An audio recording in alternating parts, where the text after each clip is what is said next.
ជំរាបសួរចាពុកម៉ែបងប្អូនទាំងអស់គ្នានៅថ្ងៃនេះនាងខ្ញុំនឹងនិយាយអំពីប្រធានបទមួយដែលហៅថាអាហារតើអាហារជាអ្វីទៅអាហារគឺជាសារធាតុដែលប្រើប្រាស់ដោយសារពាង្គកាយរបស់យើងជាទូទៅអាហារគេតែងតែស្គាល់ថាជាចំណីអាហារដែលយើងបរិភោគដែលបានមកពីសាច់បានមកពីរុក្ខជាតិឬក៏បន្លែផ្លែឈើប៉ុន្តែនៅថ្ងៃនេះនាងខ្ញុំនឹងមកនិយាយអំពីអាហារសុខភាពក្នុងនាមជាមនុស្សគឺយើងត្រូវការចំណីអាហារដើម្បីធ្វើឲ្យរាងកាយរបស់យើងមានការលូតលាស់ល្អទៅថ្ងៃខាងមុខទៀតការប្រើប្រាស់អាហារមិនល្អឬក៏អាហារកែច្នៃច្រើនពេកដែលឥឡូវនេះគឺគេពេញនិយមមែនទែនគឺជាមួយនឹងចំណីអាហារកែច្នៃដែលទុកបានយូរដែលអាហារទាំងនោះហើយដែលធ្វើឲ្យយើងមានជំងឺធ្ងន់ធ្ងរដូចជា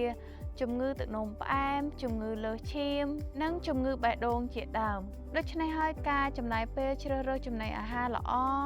និងចំអិនដោយខ្លួនឯងគឺជាជំហានទី1ដែលអាចជាជំនួយដល់សុខភាពខ្ញុំដឹងថាអ្នកទាំងអស់គ្នាប្រហែលជាមិនចង់មានជំងឺនោះទេដូច្នេះហើយចំណីអាហារគឺជាអ្វីដែលយើងដាក់ចូលទៅក្នុងខ្លួនរបស់យើងបើយើងដាក់ចូលរបស់មិនល្អវានឹងធ្វើឲ្យរាងកាយរបស់យើងទ្រុឌទ្រោមការធ្វើបែបនេះមិនត្រឹមតែជាប្រយោជន៍ដែលធ្វើឲ្យយើងមានសុខភាពល្អនោះទេ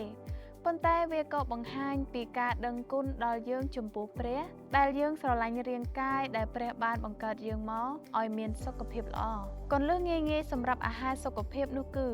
អ្នកអាចសាកល្បងដាក់ជាមួយនឹងបន្លែផ្លែឈើថ្មីៗចូលទៅក្នុងចំណីអាហារជារៀងរាល់ថ្ងៃផែនការល្អបំផុតសម្រាប់អាហារ1ការបរិភោគចំណីអាហារ2ទៅ3ពេលក្នុងមួយថ្ងៃហើយទៀងពេលវេលា2កុំបរិភោគអាហារសម្រន់បើសិនជាអ្នកមានអារម្មណ៍ថាឃ្លានអ្នកអាចនឹងទទួលទានទឹកជំនួសវិញ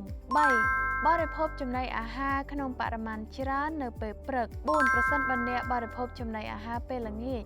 សូមបរិភោគក្នុងបរិមាណតិចបំផុតអ្វីដែលកាន់តែពិសេសជាងនេះទៅទៀតនាងខ្ញុំនឹងបង្ហាញពុកម៉ែបងប្អូនអំពីរូបមន្តធ្វើស៊ុបបន្លែដែលជាអាហារសុខភាពគ្រឿងផ្សំមានដូចជាការ៉ុតម្ទេសប្លោកដំឡូងបារាំងការខាត់ណាតៅហ៊ូខ្ទិះដូងស្លឹកក្រូចសើចរំដេងគល់ស្លឹកគ្រៃជីវ៉ាន់ស៊ុយឬជីអាណាអំបិលឬទឹកស៊ីអ៊ីវពុកម៉ែបងប្អូនអាចចិតបន្លែជាដុំៗហើយលាងឲ្យស្អាតបន្ទាប់មកទៀតនោះដាំទឹកឲ្យពុះជាមួយនឹងស្លឹកក្រូចសើចរំដេងគល់ស្លឹកគ្រៃហើយនៅពេលដែលទឹករបស់យើងចាប់ផ្ដើមពុះ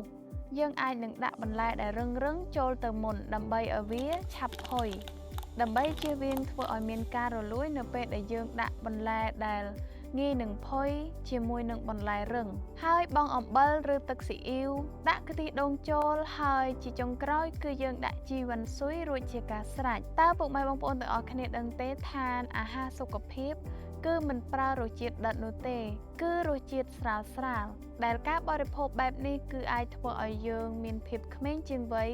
និងមានសុខភាពល្អទៀតហើយនាងខ្ញុំក៏មានខលើកទឹកចិត្តជូនដល់ពុកម៉ែបងប្អូនទាំងអស់គ្នាផងដែរទ្រង់មានព្រះបន្ទូលថាមើលអញឲ្យគ្រប់ទាំងទិន្នជាតិមានគ្រាប់ពូជដែលដុះនៅលើផែនដីនិងគ្រប់ទាំងរុក្ខជាតិទាំងឡាយដែលកើតមានផ្លែគ្រាប់ពូជទុកជាអាហារដល់ឯងលោកុបាទចំពុក1ខ